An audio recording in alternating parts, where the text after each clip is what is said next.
Welcome to Fun Islamic Facts, where I share fun facts about Muhammad and the Quran whenever jihadis go on a killing spree. For centuries, dogs have been described as man's best friend. Not surprisingly, the Prophet who commanded his followers to slaughter men also commanded them to slaughter man's best friend. And it all began when Muhammad got stood up for a date because of a puppy. Sahih Muslim 55:11. It was narrated that Aisha said, Jibril, supposedly the angel Gabriel, promised to come to the messenger of Allah at a certain hour, and that time came, but he did not arrive. He, the messenger, had a stick in his hand which he threw down and said, Allah does not break his promise, and neither do his messengers. Then he turned and saw a puppy beneath a bed. He said, Oh Aisha, when did this dog get in here? She said, By Allah, I do not know. He ordered that it be taken out, and Jibril came. The messenger of Allah said, You made an appointment with me, and I waited for you, but you did not come. He said, I was prevented by the dog that was in your house. We do not enter a house in which there is a dog or an image. So the Archangel Gabriel is petrified of puppies and pictures. After learning about Gabriel's phobias, Muhammad could have simply been careful to check his house for puppies whenever Gabriel was coming over. But this is Muhammad we're talking about, and it just wouldn't be Muhammad without an epic bloodbath. So the canine carnage began.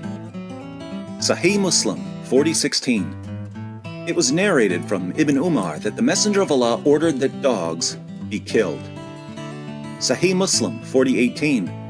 It was narrated that Abdullah bin Umar said, The Messenger of Allah used to order that dogs be killed, and I went throughout Al-Madinah until we did not spare any dog, but we killed it, to such an extent that we would even kill the dog of a woman belonging to the desert people.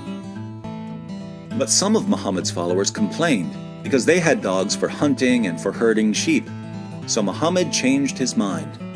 Sahih Muslim 40:21. It was narrated that Ibn al-Mughaffal said, The Messenger of Allah enjoined the killing of dogs. Then he said, What is the problem with them and dogs? Then he granted a concession with regard to dogs for hunting and herding sheep. So, certain dogs were okay, as long as they were fetching your birds or herding your sheep. But some dogs were much worse. Some dogs are the devil. Sahih Muslim 11:37.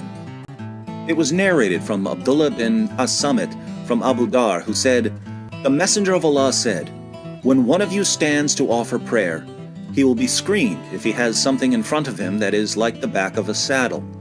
If he does not have something in front of him that is like the back of a saddle, then his prayer will be interrupted if a donkey, a woman, or a black dog passes in front of him. I said, Oh Abu Dar, what is the difference between a black dog or a red or yellow dog?